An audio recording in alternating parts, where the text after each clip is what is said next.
ABC News crime and terrorism expert. Good morning, Brad Garrett. Good morning, McGraw. All right, so we were just talking about the fact that there were 11 shootings, 11 school shootings so far this year in the month of January. It's horrifying, isn't it, to think about? Yeah. Go ahead. It's one of those situations where we all collectively mourn and say how awful and how could this happen, and then we unfortunately sort of go about our day. And I'm not suggesting there's an easy fix to this, because there clearly is not. But I don't think we're really making a concerted collective effort to try to reduce things. Most people listening to this saying, yes, it's tragic, yes, it's terrible. What can we do? Is there an easy answer? Well, no, there is no easy answer. There are the following things. Weapons in homes. People have a right to have them. They should have a right to have them. How safely are they secured if you have kids in the house? In other words, like, did the shooter have easy access to weapons? Do we enforce protection orders in domestic violence cases? That it necessarily takes away from schools, but it does have to do with violence.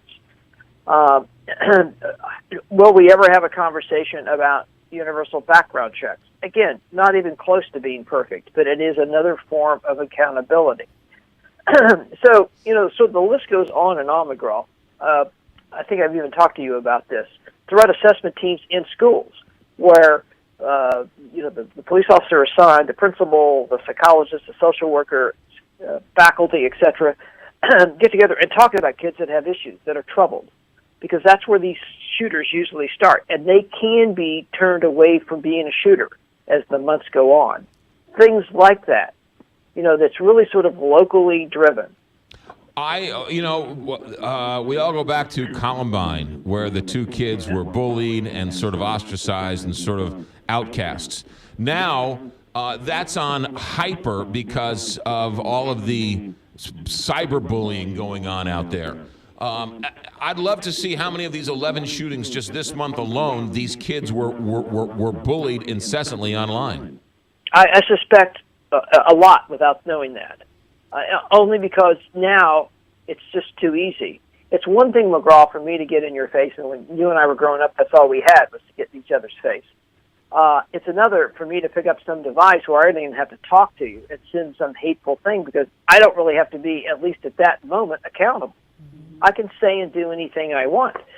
And, this really goes to, what are we teaching kids? What are we allowing them to do? And I get that, you can't really control what kids do on devices day in and day out, but you can certainly give them direction of what is right and wrong, inappropriate, insensitive, etc.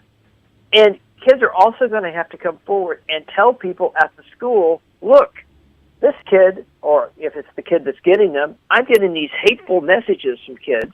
It isn't right.